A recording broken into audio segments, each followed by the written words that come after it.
Assalamualaikum warahmatullahi wabarakatuh. Hai halo semuanya, perkenalkan nama saya Lakwina Nayandra Arvinda, bisa dipanggil Lakwina dari kelas 10I absen 21. Di sini saya akan mempresentasikan mengenai flowchart yang telah saya buat sebagai proyek akhir PAS Informatika. Untuk soal pertama yang saya bahas itu adalah soal nomor 1 yang memiliki narasi seorang arsitek sedang merancang sebuah gedung berbentuk patung.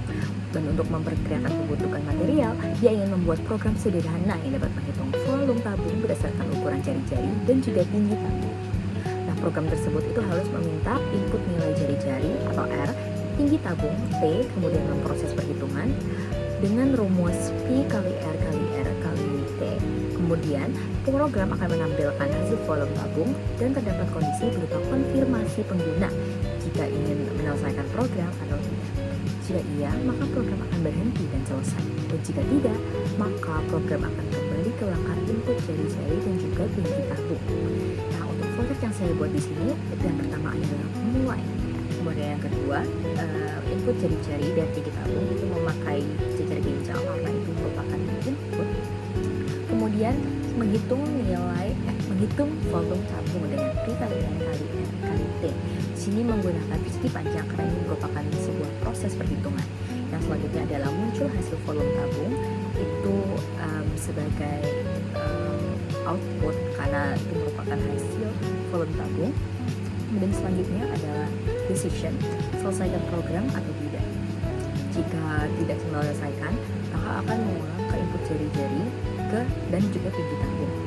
Tapi kalau misalnya itu udah mau diselesaikan, maka lanjut ke hasil sudah ditemukan dan akhirnya adalah selesai.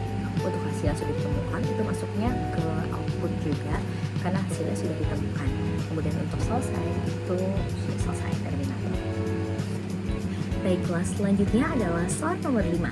Di soal nomor 5 ini narasinya adalah sebuah mall modern memiliki sistem parkir otomatis yang menghitung biaya berdasarkan lama parkir kendaraan.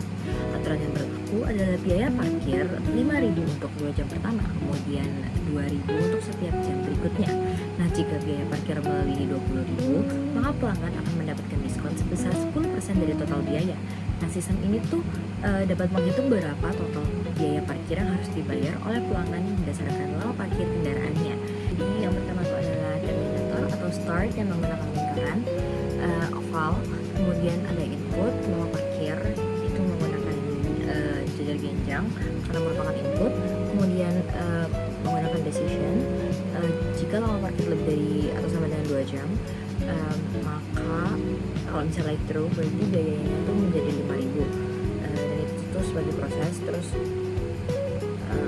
output. Kemudian jika tidak itu maka biayanya akan menjadi 5.000 terus ditambah sama lama parkir min 2 terus dikali sama 2.000.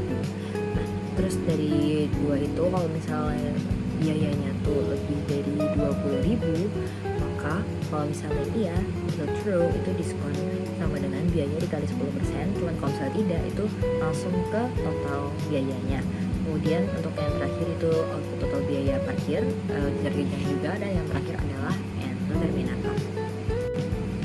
Untuk soal terakhir yaitu soal nomor 6 memiliki narasi sebagai berikut, yaitu sebuah perpustakaan digital menerapkan aturan denda untuk anggota yang terlambat mengembalikan buku. Denda itu dihitung 1.000 per hari keterlambatan. Jika keterlambatan lebih dari 7 hari, maka ada tambahan denda tetap sebesar 5.000. Namun jika keterlambatan lebih dari 30 hari, maka status keanggotaan anggota akan diblokir sementara. Sistem ini tuh harus mendapat menghitung jumlah denda yang dikenakan atau menentukan status keanggotaan berdasarkan jumlah hari keterlambatan. Untuk sistem flowchartnya yaitu yang pertama adalah start, kemudian input jumlah hari keterlambatan itu menggunakan jejer genjang karena input, kemudian decision jika keterlambatan lebih dari 30 hari, jika true atau ya maka outputnya itu berupa keanggotaan diblokir sementara dan itu langsung ke N, dan jika keterlambatannya itu tidak lebih dari 30 hari maka lanjut ke decision lagi.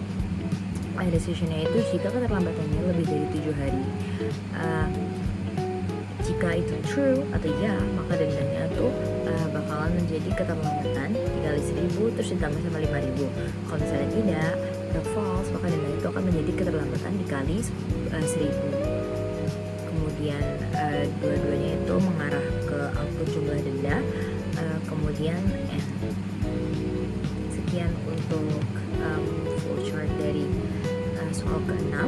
Terima kasih banyak atas perhatiannya. Saya Laksmi pamit undur diri. Wassalamualaikum warahmatullahi wabarakatuh.